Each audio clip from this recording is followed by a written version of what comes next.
Minnesota did name a new CEO of the What? Realtors Association. You remember who the old one was? Well, I shouldn't even say the old one. He's still in there. Who's retiring? I can't remember when he Chris retired. Galler. March 1st. We had Chris Galler numerous times on the real estate show on CCO. Fantastic representative for the association. He came from the eyes of a real estate agent, understanding the business. In my opinion, he understood the value of an agent to the consumer and protected that. And that's really what that real estate association should be doing. And obviously keeping the peace amongst the other real estate agents. Good guy, very knowledgeable. Usually think of a CEO, no offense CEOs, but they're much higher level and they're just getting everyone else to do the job. But he actually had the information, which was really interesting. Funny enough, his son, years ago, we were sitting there and I'm out. My brother owns a landscaping company, Midwest Landscapes. They were out there and we were talking. This guy walks up to me and says, "Hey, I think you know my dad." And I'm like, "Oh yeah, well, who's your dad?" And he goes, "Chris Galler." And I'm like, "Whoa, you're in the landscaping business. You're not in a real estate business. You're not wearing a fancy 3-piece suit like your old man." And my brother's like, "No," but he goes, "Don't mess with that guy. He's the best. Early to the jobs, works hard, gets everything done on time, does 10% more." And I go, "You're just like your dad. Good family, good guys. Thank you, Chris, for your service." Yeah, enjoy it.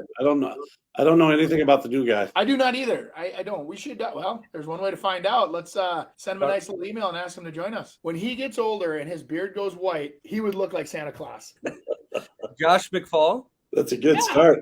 I mean that in a handsome way. I'm not insulting the guy. I think he's got those eyes, right? The guy I'm seeing, he started in Alabama. He was an Alabama guy. He's a Crimson Tide. I don't know. He's coming up here. He was who also oversees Valley MLS. How many realtors do you think we have in Minnesota, Andy? I would bet 21,760. The article says 22,000. Very close. It's exactly 22,000. So wait 10 minutes. Yeah, exactly. But good. We got a new guy in charge, so we'll see what happens. Well, welcome aboard, Josh. That'll be exciting to see what we can do with this local association. I would love to hear the new exciting works that are going to be done. Some more Minnesota news. Landmark Properties to expand into Minnesota with luxury high-rise student housing community in Minneapolis. Is this a good sign? What's going on? That's saying a lot of parents that want to send their kids down to the University of Minnesota that have some money and want them to be safe are going to put them up in this joint. That's what I'm thinking. Yeah. Where is it? Dinkytown?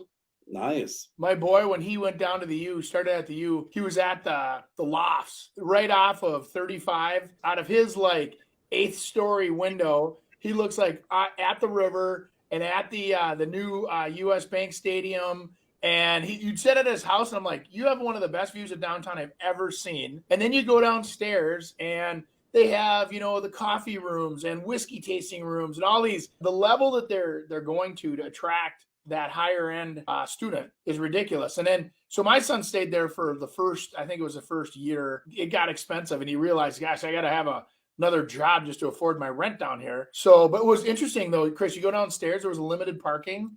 But you go downstairs, Mercedes, Maserati, BMW. I mean, so these kids are coming from money. They're looking for a nice place to stay, secure, feel at home. Well, and the parents feel secure with them in there. So that's sold over 1,000 units in that building, it said. Obviously, it's any kids that are staying there aren't going to be staying at that place right now. But for the future kids coming, it's definitely going to be a place to reckon with. There's a lot of remodeling and redoing stuff downtown.